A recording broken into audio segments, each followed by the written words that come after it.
Olá, sejam bem-vindos à segunda semana do Romance Gótico da USP. Eu sou a Cláudia Lemes, eu sou escritora de thrillers, romances policiais e também bastante coisa aí de horror. Eu sou também a fundadora da Associação Brasileira de Escritores de Romance Policial, Suspense e Terror, a ABESH. E quando eu fui convidada, eu estou muito lisonjeada, muito feliz por ter sido convidada pela segunda vez para participar. Eu fiquei pensando no que dizer sobre o gótico e eu não precisei refletir muito para chegar à conclusão de que a estética gótica e tudo que ela envolve me influenciaram muito. E não só, eu não tô falando só da minha escrita, eu tô falando da minha vida. E eu pensei numa palestra que eu vi de uma escritora chamada Karen Thompson Walker, que foi decisiva para esse meu processo de entender por que eu escrevia o que eu escrevia, por que eu escrevo o que eu escrevo, porque eu crio o tipo de obra assombrosa e de que forma isso pode ser uma coisa boa, né? É muito claro para mim que a maior parte dos autores de horror e suspense, ficção de crime no geral, usam a literatura para trabalhar os seus demônios interiores, e eu tenho muitos deles. Mas o que eu mais queria compreender era a relação entre o que eu escrevia, né, esses thrillers policiais com muita morte, muito sexo, muito sangue, assassinatos muito gráficos, muito detalhados, né, em high def, assim, e o meu primeiro contato com a literatura, né, e para isso eu tenho que voltar bastante no tempo, para quando eu tinha 7 anos e comecei a ler de forma compulsiva e ler por prazer. E e sempre, logo de cara, desde criancinha, o que me atraiu, os livros que me atraíam, né, eram justamente esses livros que tinham capas com caveiras, com vampiros, com fantasmas, com castelos, esse tipo de coisa. E ainda bem que a minha mãe nunca negou livros para mim, mesmo com salário de professora, mesmo sendo difícil, ela nunca falou você não pode ler e nunca falou você não pode ler esse tipo de livro. E isso para mim foi muito importante. A primeira experiência que eu tive com a leitura de mergulhar em outro mundo e não parar de ler, e quando terminar voltar e começar tudo de novo, foi com uma série de livros infantis de uma autora alemã chamada Angela Sommer Bodenburg, que é a série do Pequeno Vampiro. Ela tem aí uns, sei lá, 7, 8, 9 livros, eu não lembro muito bem. Eu tenho alguns deles ainda, aquela edição caindo aos pedaços. E nesses livros, a minha paixão por vampiros, por castelos, por noites de tempestade, sabe, pelo som de correntes se arrastando, uivos de lobos à distância, me causaram um tipo de fascínio que eu sinto até hoje. Sou extremamente, muito atraída por esse tipo de atmosfera, seja em livros, séries, filmes, não importa o que seja na verdade. Eu sou apaixonada por esse tipo de coisa. Eu não posso ver uma loja de decoração de Halloween que eu entro.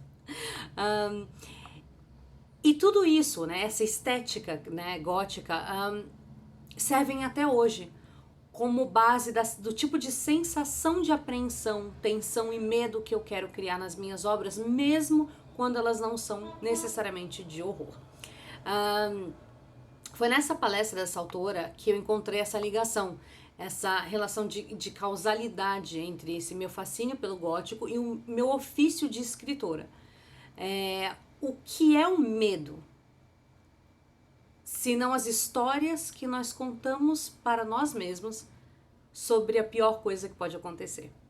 O medo, ele é narratologia pura, né? O medo é instintivo nosso, desde criancinha nós já contamos essas histórias, então eu tenho que atravessar esse corredor escuro e o que pode ter do outro lado, e essa coisa vai fazer o que comigo, e né, e eu sou a personagem dessa história, mas essa história tem uma trama, porque alguma coisa vai acontecer comigo se esse monstro, ou seja lá quem for o vilão daquela história, aparecer, né? Então é interessante imaginar que o medo e a narratologia são inseparáveis. Eles são inseparáveis.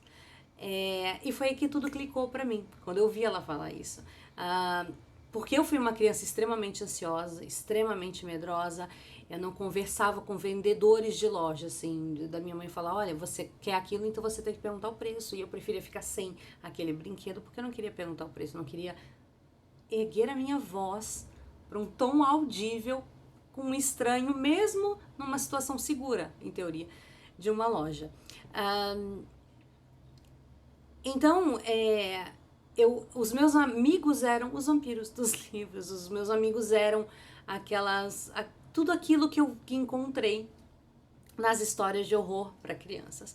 Para vocês terem uma ideia, eu já tinha insônia aos 8 anos, então era muita ansiedade, era muito medo de coisas que eu não sei até hoje explicar por que tanto medo daquilo. Já me perguntaram, as pessoas têm muitos preconceitos e já me perguntaram por que uma mãe de 3 filhos, feliz, com um emprego estável, que mora na praia, nada gótico nisso, quer dizer, talvez seja, perderia tempo, né, acordada de madrugada escrevendo histórias de assassinos em série. E pra mim é bem claro, né? Eu peguei os meus medos, essas histórias horríveis que eu contava pra mim desde criancinha, e eu passei a contar essas histórias pros pesadelos dos outros, pra criar pesadelos e insônia nos outros, e hoje eu durmo como um bebê.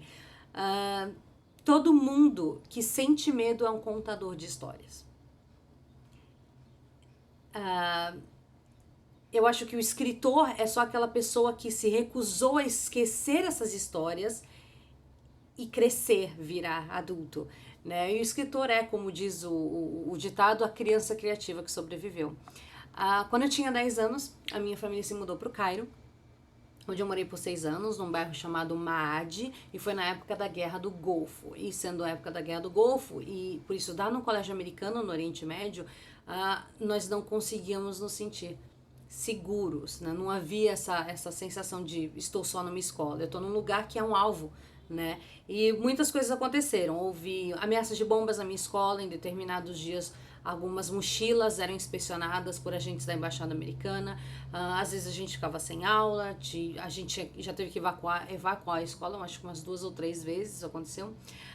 E 2 anos depois, em 1992, um terremoto de 5,5 na escala Richter abalou a cidade do Cairo. Ele é considerado até hoje um dos piores terremotos da história.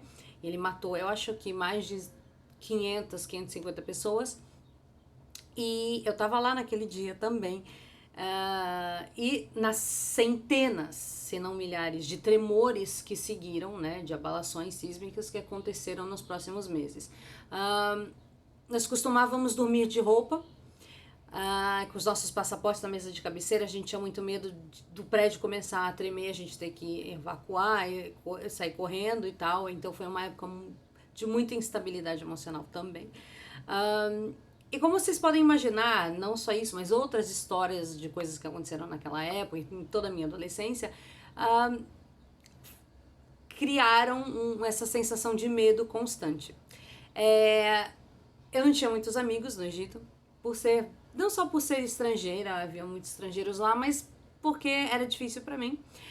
E foi na biblioteca da escola que eu encontrei o conforto, né, nas páginas dos livros aos quais a minha mente naturalmente gravitava, que era O Mundo dos Ventos Uivantes, O Vampiro do Polidori, Drácula, Frankenstein, as Crônicas Vampirescas da Anne Rice um pouco mais pra frente, Carrie do Stephen King, meu primeiro contato com ele, e outras obras modernas de horror que foram fortemente influenciadas por esses clássicos. Não é exagero dizer que o meu medo do mundo real sempre recebeu alento nos livros de horror. E se eu sobrevivi às coisas que aconteceram comigo à medida que eu crescia, não é exagero também dizer que foi pela força que eu encontrei nas histórias do Byron, da Shelley, do Stoker, da Shirley Jackson, do Polidori e tantos outros que me deram sustento. Então é isso. Nesses dias a gente vai ter palestras e lives cheias de conhecimento e informação de muitas dessas crianças criativas. Eu espero que você, como eu, possa acompanhar, se não todos, a maioria deles. E foi muito legal conversar com vocês um pouquinho sobre isso. Obrigada.